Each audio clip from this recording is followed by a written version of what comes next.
우리의 영과 육의 아버지 되시는 하나님께 찬송하면서 예배로 나아가겠습니다.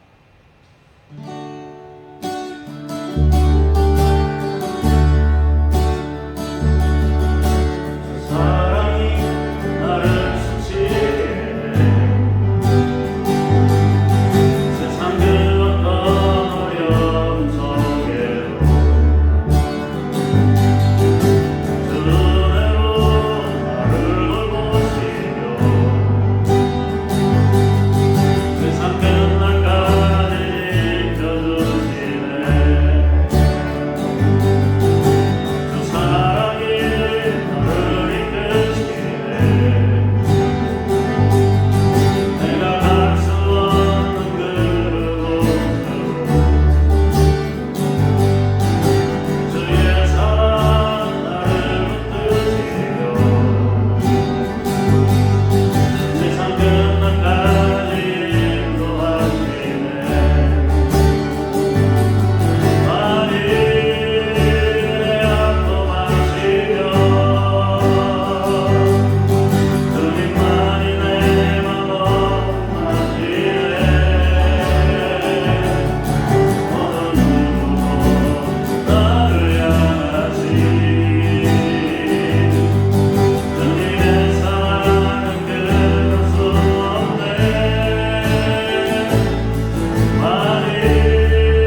음성으로 찬송하겠습니다.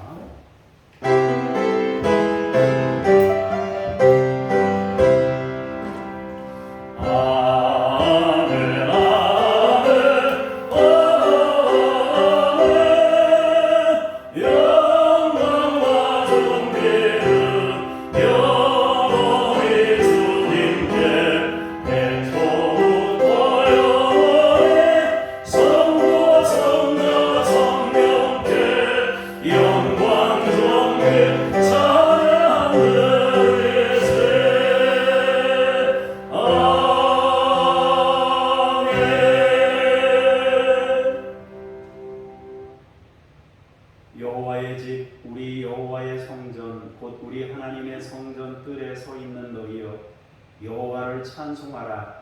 여호와는 선하시며 그의 이름이 아름다우니 그의 이름을 찬양하라. 여호와께서 자기를 위하여 야곱 곧 이스라엘을 자기의 특별한 소유로 택하셨음이로다.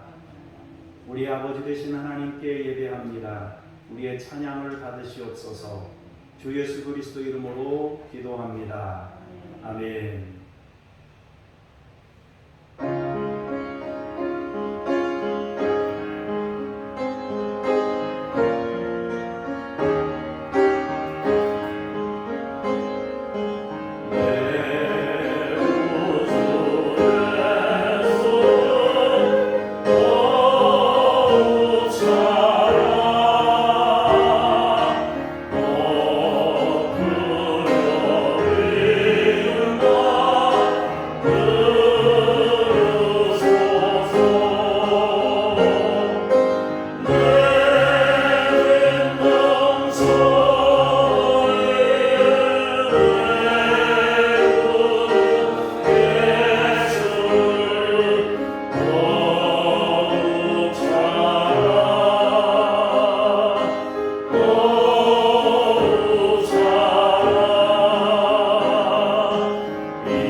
너는 나 외에는 다른 신들을 내게 두지 말라.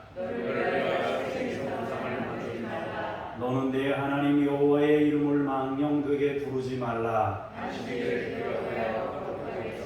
내 부모를 공경하라. 간음하지 말라. 내 이웃에 대하여 거짓 증거하지 말라. 아멘. 참회의 기도와 함께 기도합니다. 자비의 하나님, 저희는 하나님을 떠나서는 한순간도 버틸 수 없는 연약한 존재입니다. 주님께서 베푸시는 은혜가 아니면 한 걸음도 앞으로 나아갈 수가 없습니다. 이러한 사실을 머리로는 알고 있으나 행함으로는 하나님을 떠나 살고 있습니다. 주님께서는 우리를 용납하지 않는 분임을 알면서도 저희는 지난 한 주간 하나님을 두려워하지 않고 온갖 불의를 행하며 살았습니다. 주님의 사랑이 크심을 핑계 삼아서 죄악을 범하였으면서도 대개의 시간을 뒤로 미루었습니다. 나의 죄는 하나님께 용서받기를 바라면서도 다른 사람의 허물은 용납하지 않았습니다. 저희의 마음은 교만하여 하나님이 없이도 살 수 있노라 장담하며 살았습니다. 주여, 우리 안에 있는 이 모든 교만과 불신앙과 어리석음을 용서해 주옵소서. 예수님의 이름으로 이 고백의 기도를 드립니다. 아멘. 아멘. 잠시 침묵으로 기도하겠습니다.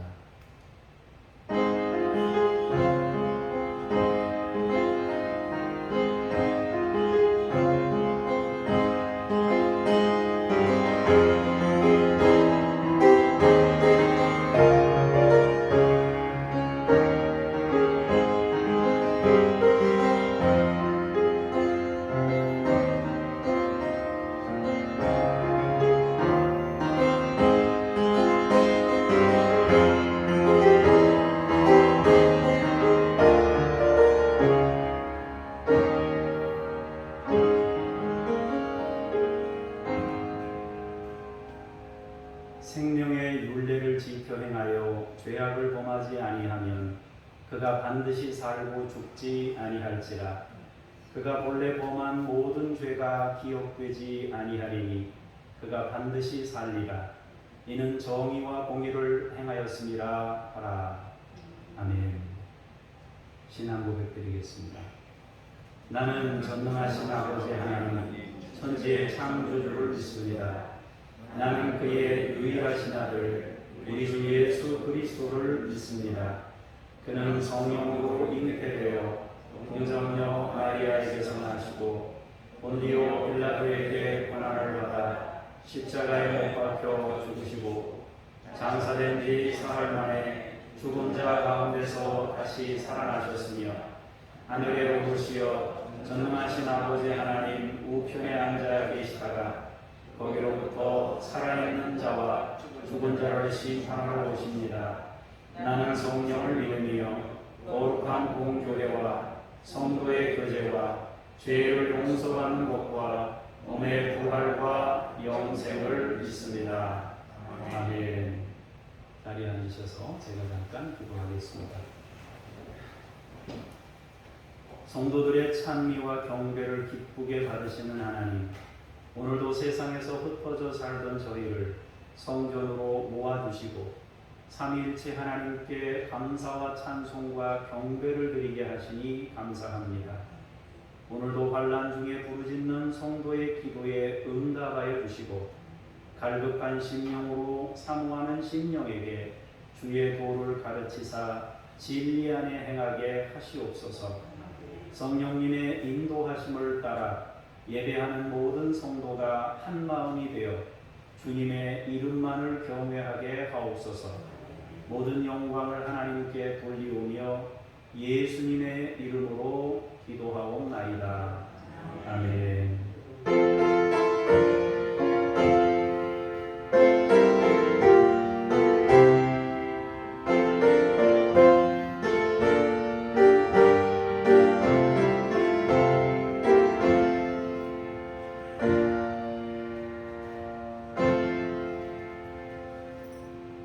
말씀 앞으로 나아가면서 쉐마 찬송 같이 부르시겠습니다.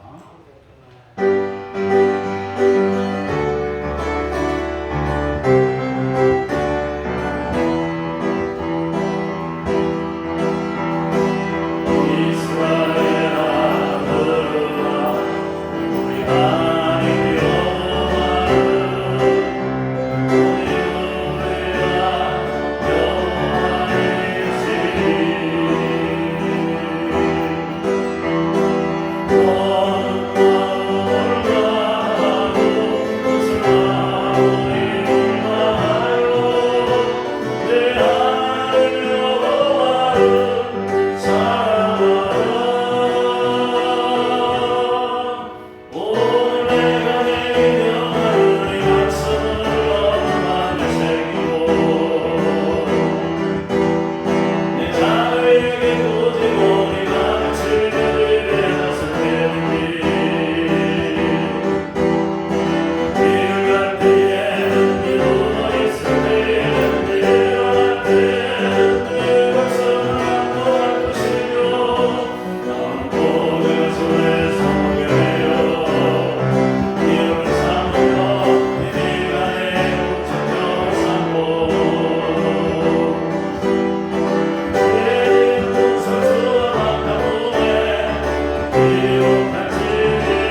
우리가 다시 자천하기를 시작하겠느냐? 우리가 어찌 어떤 사람처럼 추천서를 너희에게 붙이거나 혹은 너희에게 받거나 할 필요가 있느냐?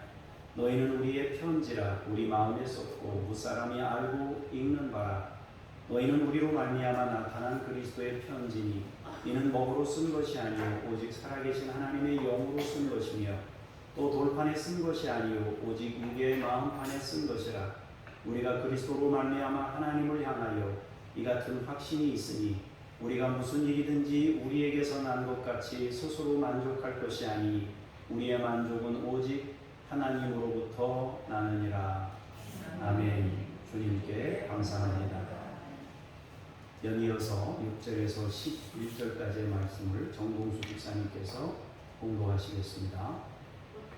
그가 또한 우리를 새 언약의 율법이 되기에 만족하여 하였으니 율법 조문으로 하지 아니하고 오직 영으로 하니 율법 조문은 죽음이 죽이는 것이요 영은 살리는 것입니다. 돌에 써서 새긴 죽게 하는 율법 조문의 도 영광이 있어 이스라엘 자손은 모세의 얼굴이 없어질 영광 때문에도 그 얼굴을 주목하지 못하였거든. 하물며 영이 직분도 더욱 영광이 있지 아니하겠느냐. 정죄의 직분도 영광이 있은즉 의의 직분의 영광이 더욱 넘치리라. 영광이 되었던 것이 더 큰 영광으로 말미암아 이에 영광이 될 것이 없으나 없어질 것도 영광으로 말미암즉 길이 있을 것은 더욱 영광 가운데 있습니다. 아멘. 주님께 감사합니다. 12절부터 18절까지 한 목소리로 같이 공독하시겠습니다.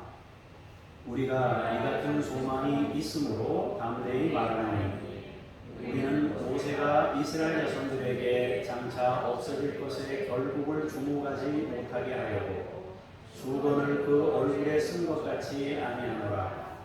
그러나 그들의 마음이 완고하여 오늘까지도 구약을 읽을 때에 그 수건이 벗겨지지 아니하고 있으니 그 수건은 그리스도 안에서 없어질 것이라. 오늘까지 모세의 글을 읽을 때에 수건이 그 마음을 덮었도다. 그러나 언제든지 주께로 돌아가면 그 수건이 벗겨지리라. 주는 영이시니 주의 영이 계신 곳에는 자유가 있느니라. 우리가 다 수건을 벗은 얼굴로 거울을 보는 것 같이 주의 영광을 보내 그와 같은 형상으로 변화하여 영광에서 영광에 이르니 곧 주의 영으로 말미암음이니라. 아멘. 주님을 찬양합니다.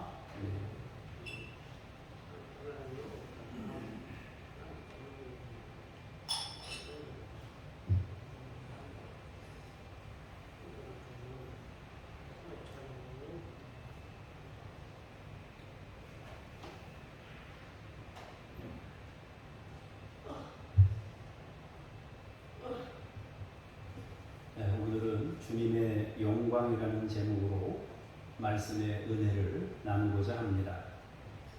사도 바울은 고린도 교회 성도님들이 본질적인 것과 참된 영광, 다시 말하면 절대적인 빛을 받는 참 신자가 되기를 원하고 있습니다. 이제 본문의 배경이 되는 내용들을 조금 살펴본 후에 3장의 말씀을 함께 나누어 보도록 하겠습니다. 고린도 후서는 지금은 사라지고 없는 눈물의 편지라고 하는 고린도 전서와 고린도 후서 사이에 있는 눈물의 편지 다음에 기록된 성경입니다. 고린도 교회는 바울이 개척하여 세운 교회입니다. 교회는 은사가 풍성하게 나타났고 성령의 역사도 크게 일어난 열매 맺는 교회였습니다.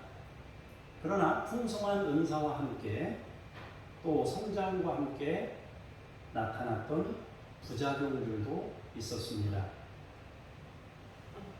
고린도 교회에 있었던 부작용 혹은 도전들에 대해서 몇 가지로 정리해 보자면, 가장 첫 번째로는 유대교의 도전이 있었습니다. 유대교는 수천 년 동안 이스라엘 사람들에게 전통적인 신앙으로 자리했던, 그래서 저 어린아이까지 보편적으로 다 인식되고 있는, 완전히 문화가 된, 종교가 완전히 문화가 된 그런 전통적인 모습을 가지고 있었습니다. 그 유대교가 예수 그리스도의 신앙을 도와준 측면도 있지만 어떤 면에서는 그리스도에 반대해서 나타났던 그런 도전의 세력이었습니다. 두 번째로는 할례파의 도전입니다. 심지어 그리스도를 받아들인다고 하면서 할례를 구원의 조건으로 끝까지 주장하면서 율법주의에서 벗어나지 못하는 모습을 보였습니다. 그러니까 이 사람들은 예수를 믿었어요. 예수를 믿고 교회를 다니면서도 할례를 받아야 구원받는다고 반복해서 막 주장했던 거예요. 그래서 교회 안에서 신앙적인 흐름과 대척점에 서 있었던 것이 바로 할례파들이었습니다. 세 번째로는 이단의 도전입니다. 초대교회의 이단은 굉장히 심각한 문제를 안고 있었습니다. 사실 초대교회 예수님 시대에 무슨 신학교가 있었겠습니까? 무슨 정식 학교가 정해져서 수련받는 기간이 있었겠어요? 예수님의 제자들이 무슨 따로 무슨 대학을 나왔습니까? 아니란 말이에요. 예수님 따라다니면서 말씀을 배운 것이고, 또 그 이후의 사도들도 예수님의 제자들을 중심으로 해서 예수님에 대한 증언, 다시 말해서 예수님을 경험했던 것에 대해 전해들은 그런 모습으로 신앙생활이 이루어졌단 말이에요. 그러다 보니까 체계가 잡히기 전까지 어떤 규격화된 신앙을 만들어내기까지는 혼란이 불가피할 수밖에 없었고요. 그 과정에서 이단들이 잘못된 신앙의 도리를 이렇게 만들어서 그걸 퍼뜨리는 그런 문제를 안고 있었습니다. 그래서 초대교회는 신앙의, 그리스도의 신앙이 세워지기 전까지 어떤 약간 혼란기적인, 과도기적인 모습을 가지고 있었는데, 그때 이단들이 활동을 했고요. 지금 우리가 가지고 있는 이 성경이 우리 손에 들어오기까지 사실은 이단들이 먼저 성경을 가져다가 사용하는 그런 일들을 행하기도 했다라는 것입니다. 그래서 이 초대교회의 이단의 문제는 굉장히 심각한 것이었다는 것입니다. 유대교의 도전과 할례파의 도전과 이단의 도전이 심각하게 교회를 위협하고 있었다는 것입니다. 그 다음에 이런 내려오는 어떤 신앙과 신앙의 어떤 고민 말고 또 다른 고민이 있었는데요. 그것은 뭐냐면 하나님께서 주신 다양한 은사와 체험에 대한 오해와 과장이 있었다는 것입니다.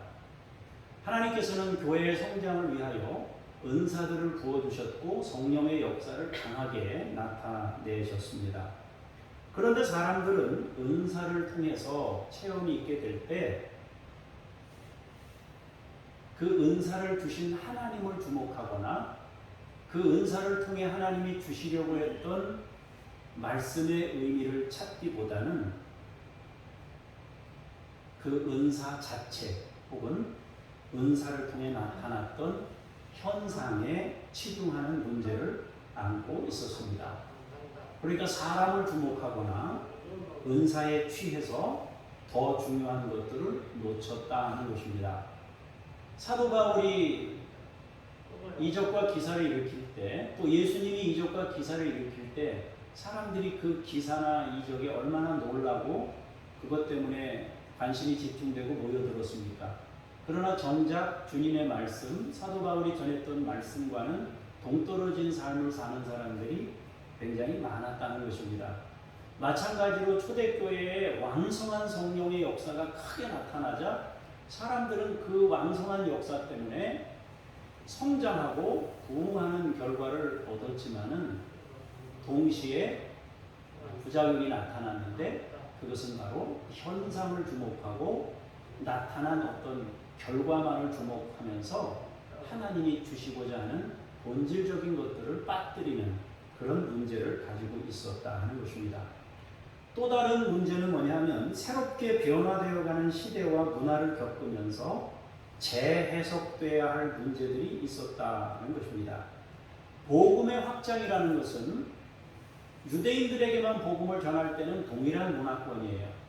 그러나 팔레스틴 지역을 벗어나게 되면서 문화가 다른 유대교 문화가 아닌 다른 문화와 접촉하면서 그리스도교를 전해야 되는 것입니다. 그런데 그 접촉 과정에서 전혀 다른 문화가 만나게 되면서 지켜야 할 것, 적용하면서 받아들여야 할 것들을 구분하며 성경을 재해석하는 과정이 필요했다는 것입니다. 선교사가 우리나라에 처음 들어왔을 때 우리나라 사람들이 뭐라고 했습니까? 서학이라 그래가지고 서양 미신 믿는다. 그래서 우리는 동양학을 해야 된다. 그래서 동학이 나오지 않았습니까? 서학이라 그래서 동학이 나온 거예요. 동학혁명이 막 일어나고 우리 역사책에서 배운 내용이 뭐 그런 건데 이런 과정에서 문화적 충돌로 인해서 그 문화적 충돌을 재해석하고 또 거기에 그 문화의 옷을 입히고 또 신앙적인 그 바탕을 마련하는 이런 과정이 필요했다라는 것입니다. 그러나 그때마다 중요한 중심이 없으면 다양한 해석이 나오면서 혼란이 생길 수 있는 겁니다. 지금도 여러분 우리가 성경을 계속 재해석해야 되는 이유가 있지 않습니까? 가령 과거에는 없었던 컴퓨터가 지금은 다 집집마다 가지고 있잖아요. 근데 집집마다 가지고 있는 것도 모자라서 이제는 손 안에 컴퓨터를 다 들고 다니지 않습니까? 어디서나 인터넷을 검색하고 그래서 이제는 책도 필요 없는 시대가 되었어요. 그래서 책을 안 사요 사람들이. 그래서 책방을 하는 사람들이 다 어려움을 겪고 있다고 합니다. 안 읽으니까 사람들이 이걸로 다 보니까요. 사전도 여기 다 나와 있어요. 백과사전까지. 그러니까 안 한단 말이에요. 이런 시대적 변화에 대해서 성경에 없어요. 컴퓨터란 말이 성경에 어디 있겠어요? 인터넷이라는 말이 성경에 어디 있겠어요? 그러면 우리가 그걸 접촉하고 사는데 성경에 없는 걸 접촉하며 사는데 이런 부분들에 대해서 성경이 어떻게 해석해 줘야 되는지에 대한 이런 재해석들의 과정이 필요했다라는 것입니다. 은사가 강력하게 나타났을 때 그거에 대해서 성경이 주는 해답을 제시하고 또 문화적 충돌로 인해서 생길 수 있는 여러 가지 혼란들에 대해서 명확하게 규정 지어줄 수 있는 그런 뭔가가 필요했던 거죠. 성경적 재해석이 필요했단 말입니다. 그 다음에 한 가지 더 들자면 바울의 사도권에 대한 도전이었습니다. 가장 중요한 것이 바울의 사도권에 대한 도전이었는데 바울은 자기 자랑과 교만에 빠져 있다고 주장하는 사람들이 생겼어요. 바울이라는 사람은 교만한 사람이다. 자기 주장만 한다. 왜냐하면 예수 그리스도를 전하니까요. 지금까지 있었던 그 전통과 다른 내용을 전하는 것 같은 느낌을 경험하니까 바울에 대해서 의심하게 되는 것입니다. 그러면서 바울은 사도가 아니다 이렇게 주장하는 겁니다. 이 말은 바울이 전하는 복음이 가짜라는 것과 연결되어 있는 겁니다. 오늘 본문에서 바울은 크게 두 가지를 말하고 싶어 합니다. 첫 번째로는 나는 사도로서 조금의 문제도 없다. 나는 하나님께 부름받은 사도다. 이걸 명확하게 증언하고 싶어 합니다.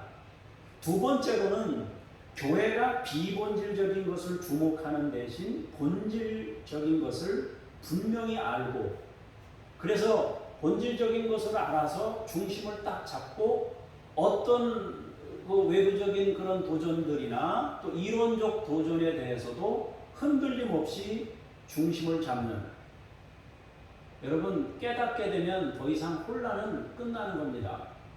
이거 해야 될까 저거 해야 될까 고민할 때 사람이 혼란을 겪는 거 아니에요? 그러나 우리가 명확해지면 가치가 명확해지면 혼란을 끝나는 거예요. 그래서 우리가 늘 여러분에게 말씀드렸다시피 가치관을 정립하고 자아를 형성한다고 그러잖아요. 가치관을 정립한다는 건 뭐예요?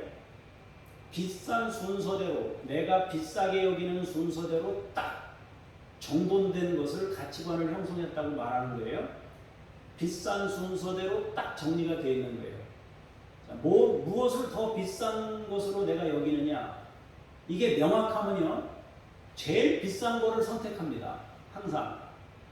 고민할 게 없어요. 여기 100만 원이 있어요. 여기 10만 원이 있어요. 여러분 같으면 어느 쪽으로 가겠습니까? 100만 원 잡죠. 10만 원 잡는 사람이 어디 있겠어요? 100만 원 잡지. 물론 다른 사람들이 여기 여럿이 있어서 가난한 사람도 있고 뭐 여러 조건이 있다 그러면 그래 같이 먹어야 되니까 이거는 가난한 사람들 먹으세요. 난 10만 원만 잡겠습니다. 이런 선택을 할 수도 있어요. 자기가 다른 사람을 섬기는 걸 중요한 가치로 둔 사람은 그렇게 할 수 있어요. 지금 사도 바울이 원하는 것은 이 가치의 중심을 명확히 잡아서 어떤 문화를 만나든 어떤 이론을 만나든 혹은 재해석해야 될 상황이 오든 명확한 가치를 중심으로 잡고 있으면 모든 혼란은 끝난다는 거예요. 그래서 사도 바울은 이 두 가지, 나는 사도로서 이 사명을 감당하고 있다는 사실과 또 하나는 본질적인 것을 중심으로 잡고 있음으로 해서 어떠한 혼란도 야기하지 않고 세상의 변화에 대해서 또 도전에 대해서 중심을 지킬 수 있는 신앙인이 되었으면 좋겠다. 고린도 교회 성도들의 신앙이 올곧게 딱 중심을 잡고 서서 갔으면 좋겠다라고 하는 그 중심을 가지고 있다 하는 것입니다. 이제 우리가 읽은 본문의 말씀을 읽으면서 말씀을 살펴보도록 하겠습니다. 1절에서 3절까지 먼저 보도록 하겠습니다. 시작.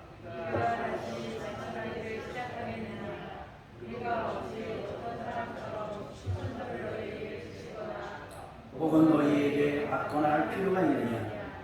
너희는 우리의 편지라. 우리 마음에 섞고 무사람이 알고 읽는 바라.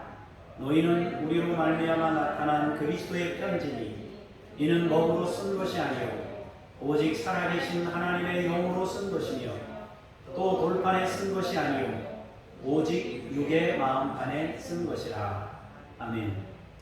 자, 위에서 언급한 대로 교회가 사도권을 부정한다면 바울이 전한 복음에 대한 진정성이 부정당하게 됩니다. 그래서 바울은 자신의 사도적 권위에 대해서 적극적으로 변호합니다. 일부가 바울은 추천서가 없다. 바울은 신임장이 없이 사도가 된 사람이기 때문에 그는 거짓 사도이다. 이렇게 주장하는 사람들이 있었습니다. 그런데 이에 대해 바울이 말합니다. 우리가 다시 자천해야 되겠느냐? 스스로 추천서를 보내야 되겠느냐? 우리가 어찌 다른 이들처럼 추천서를 통해 증명할 필요가 있느냐 하는 것입니다. 우리의 관계는 서로 간에 추천서를 주고받을 필요가 없는 관계다. 이렇게 말하고 있는 겁니다.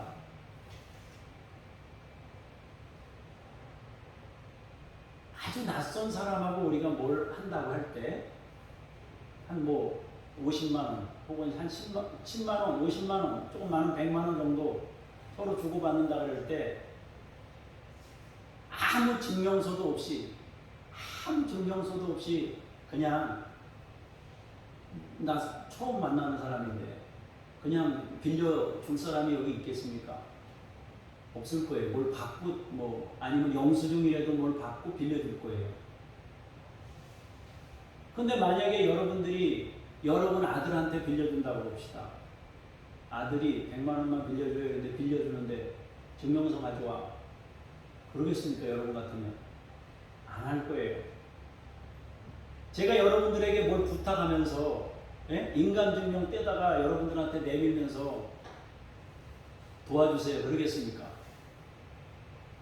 물론 뭐 엄청나게 큰 이런 것이라면은 우리가 생각해 볼 필요가 있겠지만은 이 관계라는 건 그래요. 증명서가 없는 관계가 가까운 관계입니다. 증명서가 있는 관계일수록 어려운 관계입니다. 그런데 여러분, 시대가 더 복잡해지고 시대가 더 말세가 될수록 이런 게 강화됩니다. 법적 조치들이 강화됩니다. 법적 조치들이 강화됐다는 얘기는 무슨 얘기입니까? 그만큼 살기가 더 힘들어진 시대에 살고 있다는 겁니다. 내 돈을 찾는 게 이렇게 힘든지 몰랐어요, 제가. 내가 저금한 돈을 내가 찾는데 왜 이렇게 복잡해요? 내가 든 보험을 내가 예약하는데 뭐 증명서가 15장이 필요해요. 그것도 많은 돈도 아니고 몇십만 원 찾아내는 거를, 예? 증명서 15장 하러 돌아다니느라고 뭐 하는 짓이에요? 그만큼 믿을 수 없는 시대가 됐다는 거예요.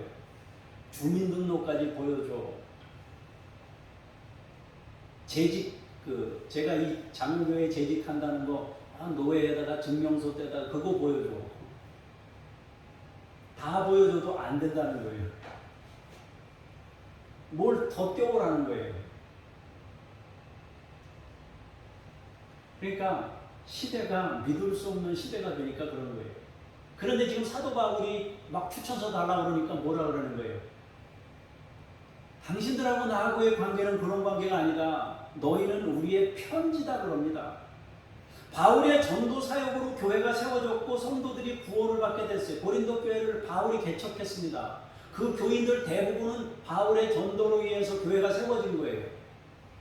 이런 교회와 나와의 관계가 형성되어 있는데 추천서를 달라고 그러는 사람이 뭔가 문제 있는 거 아니냐, 그 얘기를 하고 있는 거예요.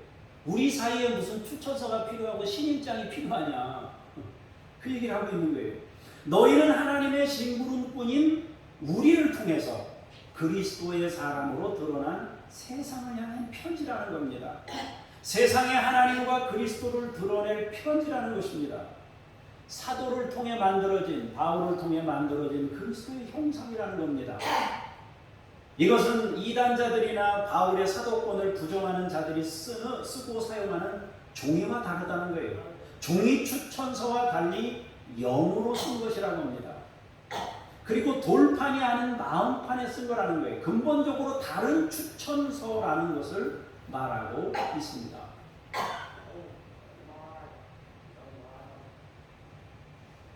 저도 뭐 교회를 하면서 뭐 안 믿는 사람하고 이렇게 하는 과정에서 각서도 받고 뭐 이렇게 어떤 법적 조치들을 취해 봤는데 안 돼요. 무용지물이에요. 그냥 무시하고 막 무대 보러 나오니까요. 막. 그렇다고 뭐 목사가 그 사람하고 같이 쌍욕을 하면 싸우겠습니까? 경찰서에 고발을 하겠습니까? 어떻게 하겠습니까? 아무것도 할 수가 없는 거예요. 지금 사도 바울은 우리 사이에 종이 문서가 필요하냐? 무슨 돌판에다가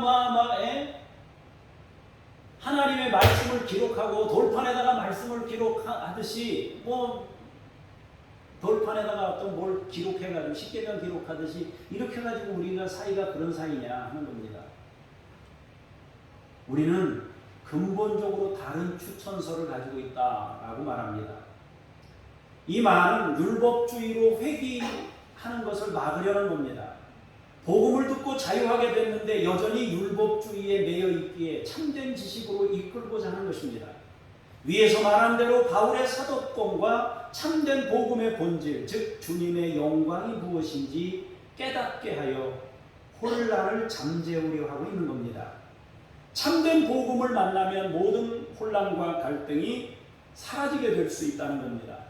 모든 방황이 끝나는 것입니다. 세상이 아무리 변하고 흔들려도 혼란을 겪지 않게 됩니다. 바울은 그것을 주고 싶어 하는 겁니다. 신임장 말고 예수 그리스도에 대한 정확한 신앙 지식을 통해서 모든 혼란을 끝내고 참된 그리스도의 관계를, 주님의 진정한 영광을 볼 수 있기를 원하고 있다는 겁니다. 4절 5절을 연이어서 보도록 하겠습니다. 시작.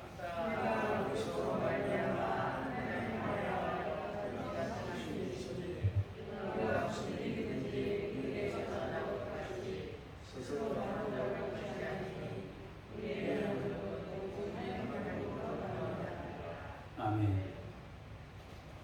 우리는 하나님을 향해 확신을 가지고 있다고 합니다. 그럼 어떤 확신을 가지고 있느냐?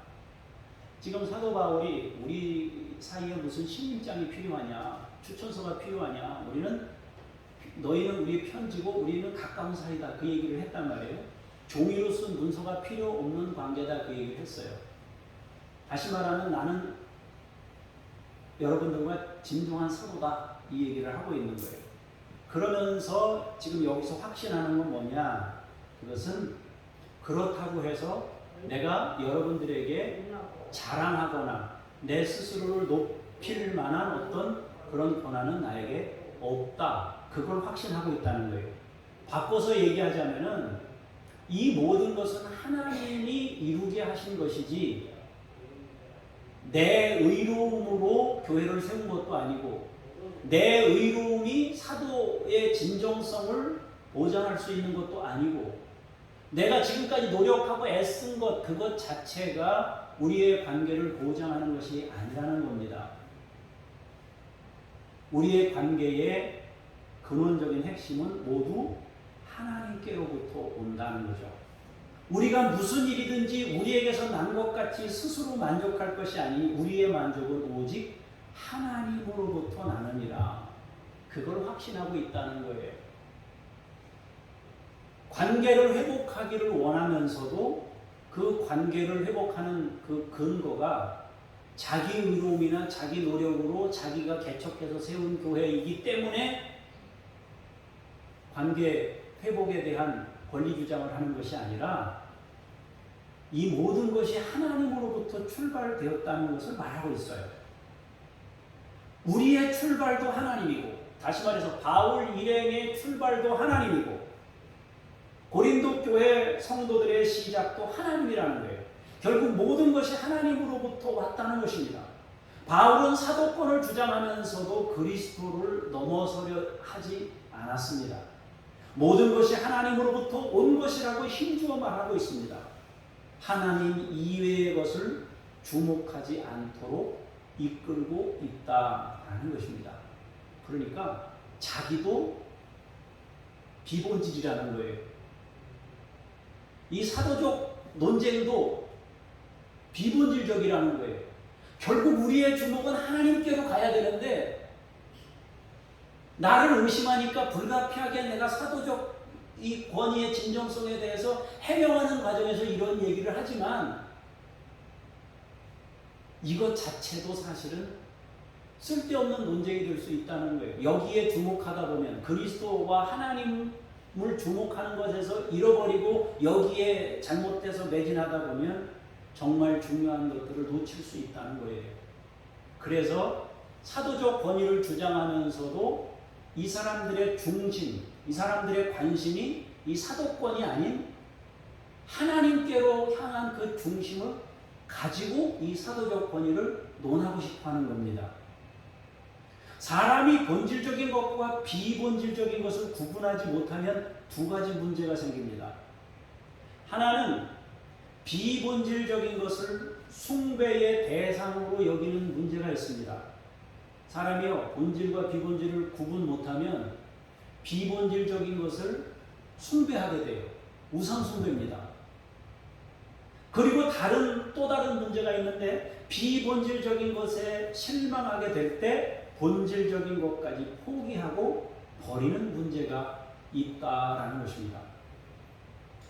일례로 은사가 일어날 때, 은사가 크게 나타났을 때 은사 자체를 주목하게 되면 은사를 가진 사람을 숭배할 수 있어요. 그러면 우리가 하나님을 예배해야 되는데 왕성하게 은사가 나타난 사람을 향하게 되니까 부작용이 생기는 거예요. 사람은 심부름꾼입니다. 사도라는 것은 심부름한다는 뜻을 가지고 있는 겁니다. 그래서 은사 자체를 주목하게 됐을 때 사람들은 비본질적인 것을 숭배하게 되는, 은사를 주신 이유는 사람들로 하여금 하나님을 주목하게 만들기 위해서 하나님이 주신 선물이지 그 자체가 본질은 아닙니다. 두 번째로 은사를 주목하게 됐을 때 또 다른 문제가 하나 있는데요. 그건 뭐냐 하면 은사를 가진 사람이 한계를 보일 때, 은사를 가진 사람도 인간이잖아요. 근데 은사를 가진 사람이 어느 날 능력도 행사하고 막 이랬는데 어느 날 가만히 보니까 길거리에서 누구와 만났는데 성질을 내는 걸 본 거예요. 이 사람 받은 은사가 하나님 주신 게 아닌가 봐. 이러면서 이 사람과 연관되어 있는 모든 것을 다 부정하는 겁니다. 그래서 사람도 부정하고 이 사람이 믿는 하나님도 부정하고 모두를 부정하고 배교하는 결과를 만들어낸 것입니다. 교회도 똑같아요. 사람들이 이 교회 외형적인 것, 이런 뭐 환경이나 꾸며진 것들에 치중하다 보면은 하나님을 놓칠 수가 있어요. 지금은 이제 그 교회가 그러지 않는다고 제가 알고 있는데 얼마 전까지만 해도 그 교회가 계속 그걸 추구했었어요. 헌금 봉투를 여러분 옛날에 그 뭐라 그러죠? 양지 뭐 갱지 그런 거 있지 않습니까? 노란색 종이 있잖아요. 노란색 봉투 아주 싼 거.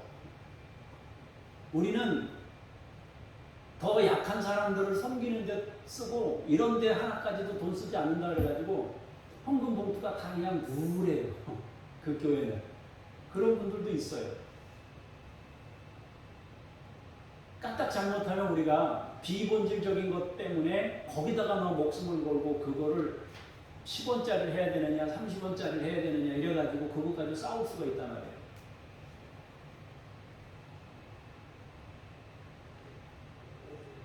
그래서 지금 또 그런 경우도 있어요. 교회가 다시 말해서 교회 성도들이 뭐 뉴스를 타거나 뭐 이런 어떤 것이 나오게 되면 교회가 썩었어 이래가면서 사람들이 다 교회를 부정하는데 그 교회를 부정하게 될 때 어떤 결과가 일어납니까? 하나님도 부정하게 돼요. 교회를 안 다녀요. 하나님 못 만나요. 구원 못 받습니다.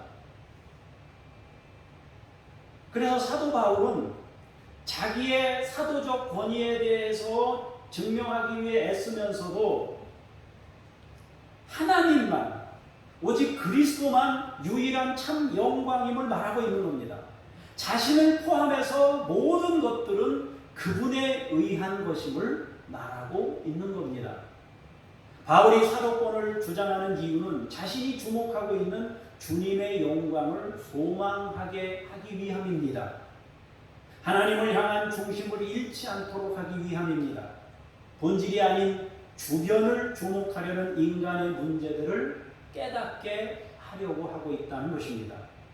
자, 6절에서부터 11절까지 보도록 하겠습니다. 시작.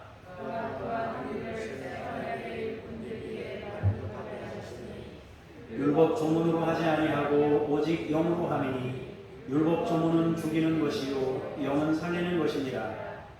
돌에 써서 새긴 죽게 하는 율법 조문의 직분도 영광이 있어 이스라엘 자손들은 모세의 얼굴에 없어질 영광 때문에도 그 얼굴을 주목하지 못하였거든. 하물며 영의 직분은 더욱 영광이 있지 아니하겠느냐. 정죄의 직분도 영광이 있은즉 의의 직분은 영광이 더욱 넘치리라. 영광되었던 것이 더 큰 영광으로 말미암아 이에 영광될 것이 없으나 없어질 것도 영광으로 말미암았은즉 길이 있을 것은 더욱 영광 가운데 있느니라. 아멘. 여기 영광이라는 단어가 굉장히 많이 반복되고 있는데 이 영광이라는 단어의 그 의미들을 세 가지로 정리할 수 있는데 그거는 이제 조금 이따가 뒤에 가서 더 나중에 정리하면서 이야기하겠습니다. 자, 바울은 이제 반사된 빛과 참된 빛을 구분합니다. 반사된 빛을 보면서 거기에 빠져 헤어나오지 못하는 이들을 향해 그 빛은 전달받은 빛이라고 말하고 있는 것입니다. 조금 다르게 설명하자면 율법은 참된 빛을 가리키는 방향 표시와 같은 것입니다. 율법 조문은 우리의 운명을 일깨워주는 것입니다. 우리의 실체를 보게 하는 것입니다. 그러나 영은 살리는 것입니다. 실체를 알려주는 것과 그 실체에서 벗어나 자유하게 하는 일은 다른 것입니다. 율법은 우리의 실체를 깨닫게 한다는 점에서 영광입니다. 그러나 은혜는 우리를 저주의 상황에서 해방으로 이끌어 준다는 점에서 또 영광인 것입니다. 이 두 가지는 모두 중요합니다. 그러나 아프다는 사실을 알려주는 것보다 훨씬 더 중요한 게 뭐예요? 그 아픔에서 건져내는 거 아니겠어요?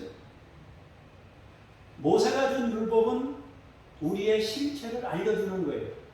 예수 그리스도께서 오신 은혜는 우리의 그 실체적 운명을 바꾸는 능력인 것입니다. 모세를 통해 주신 율법이나 예수님을 통해 주신 은혜나 모두 하나님으로부터 주어진 것이에요. 두 가지 모두 영광이고 빛입니다. 그러나 두 영광은 서로 비교될 수 없는 차원이 다른 영광인 겁니다.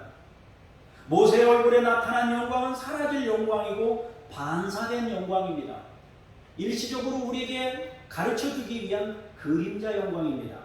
하나님으로부터 빛을 받아 일시적으로 나타난 영광입니다. 그럼에도 불구하고 사람들은 모세의 얼굴을 보면서 특별하게 여겼습니다. 시내산에서 십계명 받고 내려왔는데 모세 얼굴이 광채가 나니까 쳐다보면서 깜짝 놀라서 신비하게 여기는 거예요. 그러면서 이제 감히 쳐다보지도 못하면서 와, 모세는 굉장하다 이렇게 된 거 아닙니까? 자, 이렇게 모세는 굉장하다. 십계명 받고 반사된 빛을 받고도 와, 굉장하다. 그래서 못 쳐다본다면 여러분 우리가 거울로 태양 이렇게 비추지 않습니까? 거울에 비친 빛도 못 보는데 태양을 바로 쳐다보고 얼마나 견디겠어요? 다시 말해서 모세에게 비춰졌던 그 반사된 영광도 주목할 수 없다면 예수 그리스도의 영광을 어떻게 주목하겠느냐? 얼마나 더 엄청난 것이겠느냐? 이 얘기를 지금 하고 있는 겁니다. 그러니까 반사된 빛에 머무는 신앙이 아니라 그 빛의 본질 되시는 주님의 영광을 주목하는 사람들이 되었으면 좋겠다. 그 얘기를 하고 있는 겁니다. 제가 여러분들에게 하나님으로부터 받은 말씀을, 반사된 말씀을 여러분들에게 전하고 있어요. 제가 하나님이 아니란 말이에요. 하나님은 따로 계시잖아요. 저는 그 하나님을 여러분들에게 전하고 있는 것이고 여러분은 반사된 빛을 받고 보고 있는 거예요. 자, 이제 마지막 절을 보겠습니다. 12절부터 18절까지 보겠습니다. 시작. 우리가 이 같은 소망이 있으므로 담대히 말하노니 우리는 모세가 이스라엘 자손들에게 장차 없어질 것에 결국을 주목하지 못하게 하려고 수건을 그 얼굴에 쓴 것 같이 아니하노라. 그러나 그들의 마음이 완고하여 오늘까지도 구약을 읽을 때에 그 수건이 벗겨지지 아니하고 있으니 그 수건은 그리스도 안에서 없어질 것이라. 오늘까지 모세의 글을 읽을 때에 수건이 그 마음을 덮었도다. 그러나 언제든지 주께로 돌아가면 그 수건이 벗겨지리라. 주는 영이시니 주의 영이 계신 곳에는 자유가 있느니라. 우리가 다 수건을 벗은 얼굴로 거울을 보는 것 같이 주의 영광을 보며 그와 같은 형상으로 변화하여 영광에서 영광에 이르니 곧 주의 영으로 말미암음이니라. 아멘. 우리에게는 소망이 있습니다. 반사된 빛에 묶여 있는 것이 아니라 그 빛을 주신 빛 자체를 소망하는 것입니다. 모세가 수건을 쓴 이유는 사람들이 받은 빛에 의미를 두었기 때문입니다. 하나님이 아닌 자신을 바라보며 신성시하는 분이기 때문에 수건을 쓴 것입니다. 조금 해석을 덧붙이자면 율법을 통해 은혜로 나아가야 하는데 율법의 영광에 빠질 것을 염려하여 수건을 쓴 것입니다. 그런데 유대인들이 유대교 전통을 가지고 수천 년 동안 모세의 율법을 신처럼 여겼습니다. 그러면서 예수 그리스도께서 오셨는데도 예수 그리스도를 부정했습니다. 왜냐하면 모세가 준 그 율법이 신이기 때문에.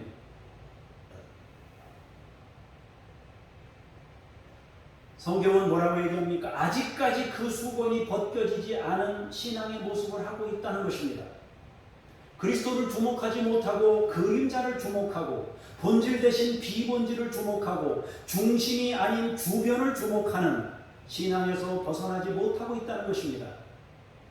율법주의에 빠져 살거나 자기 의로움으로 신앙생활을 하려고 하거나 할례파에 빠져 있고 사람을 주목하고 있다는 것입니다. 바울파, 아볼로파, 게바파 모두가 받은 빛입니다. 본질적인 빛이 아니고 받은 빛입니다. 우리가 그리스도를 만나면 모두 반사된 빛에 대해 더 이상 주목하지 않게 됩니다.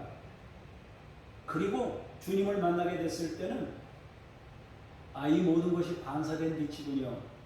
고백하게 됩니다.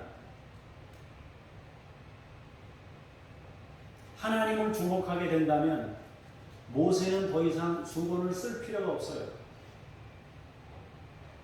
수건을 쓸 필요가 없어요. 저의 얼굴에 광채가 난다고 생각해 보십시다. 여러분들이 저를 계속 주목한다면 쓰고 다니게 되겠죠. 그러나 여러분들이 대수롭게 여기지 아니하고 하나님의 빛을 향하는 중심을 가지고 있다면 아무 상관없어요. 자기 의로움을 드러냈든 은사가 충만하게 나타나든 굉장한 일을 해보이는 것 같아도 그 사람을 주목하는 것이 아니라 하나님을 주목한단 말이에요. 교회가 잊지 말아야 될 것은 하나님을 주목하는 그 중심의 사람들이 되어야 된다는 거예요. 사람 중심으로 가게 되면 우리가 섬길 때는 사람 중심으로 가야 됩니다. 섬길 때는. 그러나 신앙의 대상으로서 나아갈 때는 하나님 이외의 어떤 것도 높이거나 신앙의 대상으로 삼지 말아야 한다는 것입니다. 지금 우리가 읽은 본문에 보면은 영광이라는 단어가 굉장히 많이 반복되고 있어요. 여기서 말하는 영광은 크게 세 가지인데요. 첫 번째 영광은 반사된 영광이에요. 두 번째 영광은 참된 영광을 기대하고 바라보는 영광. 세 번째 영광은 참된 영광이신 빛 자체의 영광입니다. 여러분 성경을 읽으실 때 영광 반복되니까 이게 무슨 영광이야? 다 같은 거냐? 이렇게 보시지만 사실은 영광에서 영광으로 이루고 이런 얘기도 많이 나오잖아요. 결국 반사된 영광과 바라보는 영광과 참된 영광으로 이렇게 구분해서 이 영광을 설명하고 있는 겁니다. 바울은 고린도 교회가 참된 영광을 바라보는, 그래서 후에 그 영광에 이르는 거룩한 신앙이 되기를 바라고 있습니다. 주님으로부터 받은 영광이나 그림자 영광 혹은 예수님의 은혜를 깨닫게 하시기 위해서 주신 은사를 주목하는 대신 은혜의 주님을 주목하라고 당부합니다. 사람을 주목하는 대신 약간의 고향으로 뭔가 대단한 신앙인이 된 것처럼 착각하는 모든 움직임들, 그 사람을 주목하는 것들을 거부하고 오직 우리의 구원 되시는 은혜의 주님을 주목하라는 것입니다. 바울은 자신이 사도인 증거로 교회를 제시했습니다. 그리고 자신이 지금 주장하고 있는 예수님의 절대성을 신앙하는 그것이 자신이 사도라는 점을 분명히 하고 있습니다. 그러면서 교인들에게 엉뚱한 것에 빠져 은혜의 주님을 잃어버리지 말았으면 좋겠다는 것입니다. 비본질적인 것에 에너지를 쏟아 낭비하지 말고 주님의 영광을 바라면서 참된 자유와 해방에 이르라는 것입니다.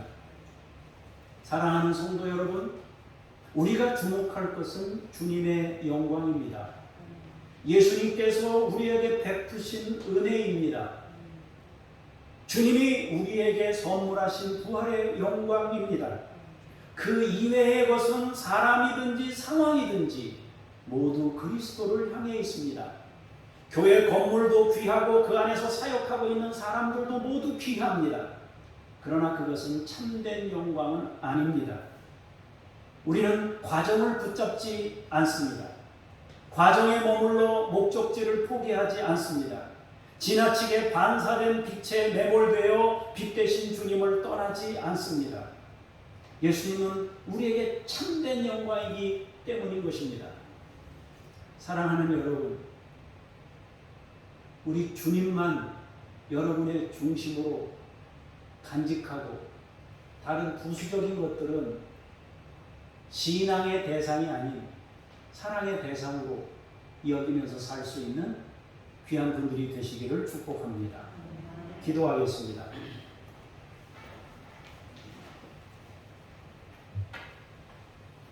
주여, 십계명을 받아 얼굴에 광채가 났던 모세의 영광도, 선지자들이 보여주었던 놀라운 신앙의 영광도, 구약 성경에 숱하게 나타났던 이적과 기사와 같은 엄청난 영광도 하나님의 본질적 영광과는 비교될 수 없습니다.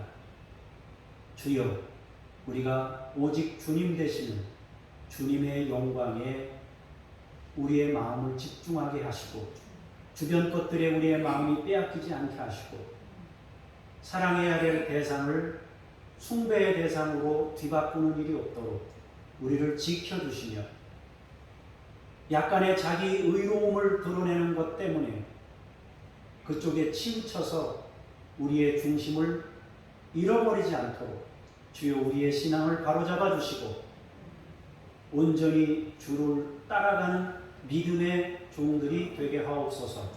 주 예수 그리스도 이름으로 기도합니다. 아멘.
있습니다.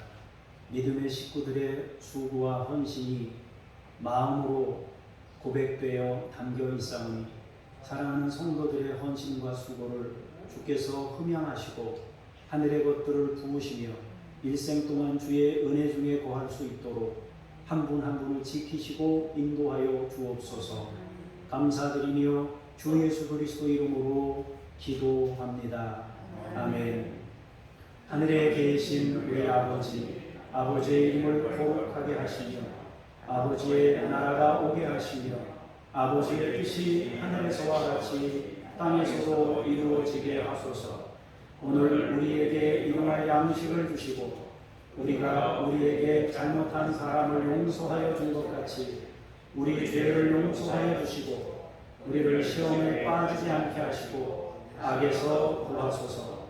나라와 권능과 영광이 영원히 아버지의 것입니다. 아멘.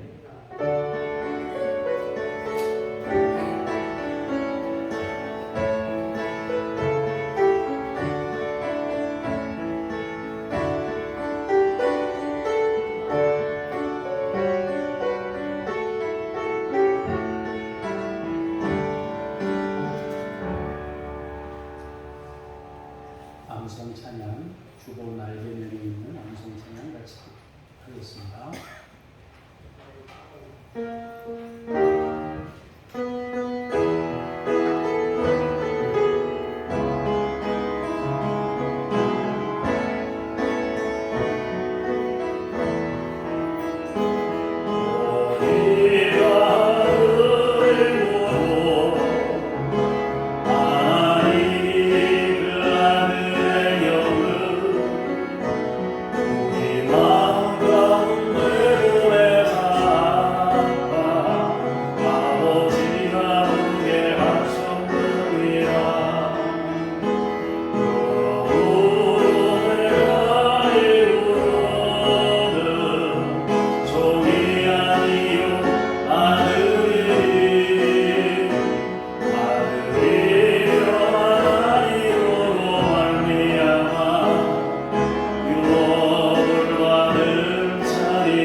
주보 가운데 면에 있는 중보기도 내용을 보겠습니다.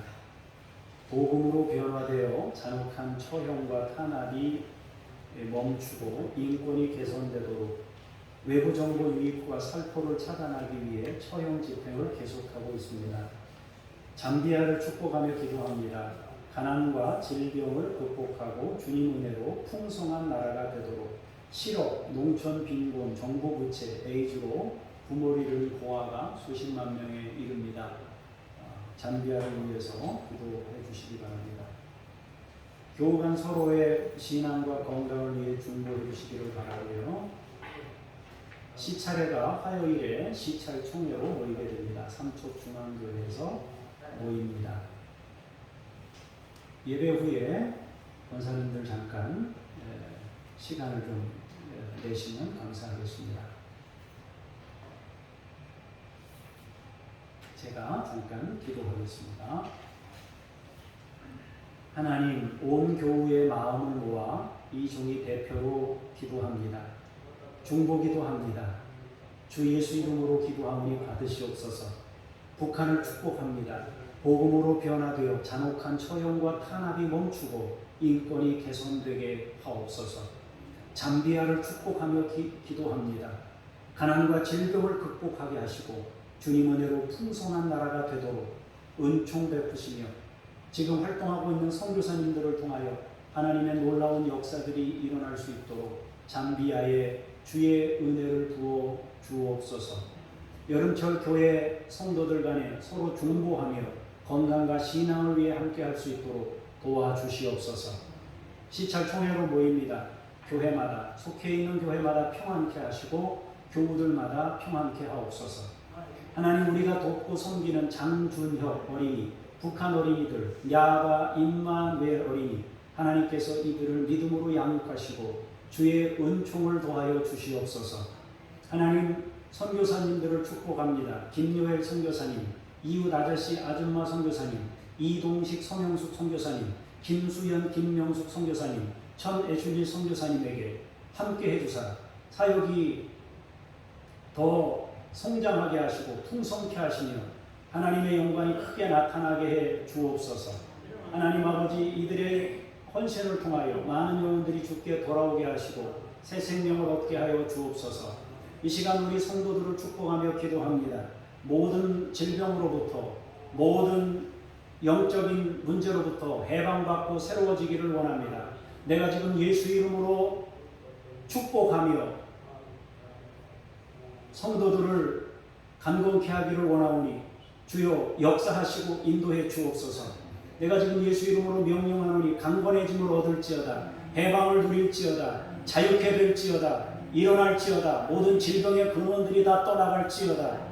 주여 머리부터 발끝까지 우리 성도들 한 분 한 분을 만져주시고 예배 때마다 치유가 일어나게 하시고 예배 때마다 생명의 역사가 일어나게 하시며 영적으로 충만해지고 마음의 기쁨이 창조되고 새로운 역사가 나타나기를 원하오니 주께서 우리 성도들 한 분 한 분을 일일이 만져주시고 놀라운 역사로 인도하여 주시옵소서. 하나님, 개인적 고민을 가지고 주 앞에 나온 분들이 있습니까? 예배 때마다 그 문제들이 해결되게 하시고 예배가 곧 축복이고 예배가 곧 생명의 통로이며 은혜의 통로임을 깨달아 알 수 있도록 주께서 현실적인 삶 가운데 친히 강림하시고 역사하시고 하나님이 하나님 되심을 증명해 주시옵소서. 일주일 동안도 믿음으로 승리케 해주시고 감사한 한 주가 되게 해 주옵소서. 다음 주에도 믿음으로 승리한 개선 장군들처럼 주 앞에 예배할 수 있는 하나님의 종들이 되게 하옵소서. 일주일 동안 우리와 함께 하시고 동행하실 주 예수 그리스도 이름으로 기도합니다. 아멘. 다 같이 일어나셔서 찬송 부르며 성령님과 함께 삶의 자리로 나아가겠습니다.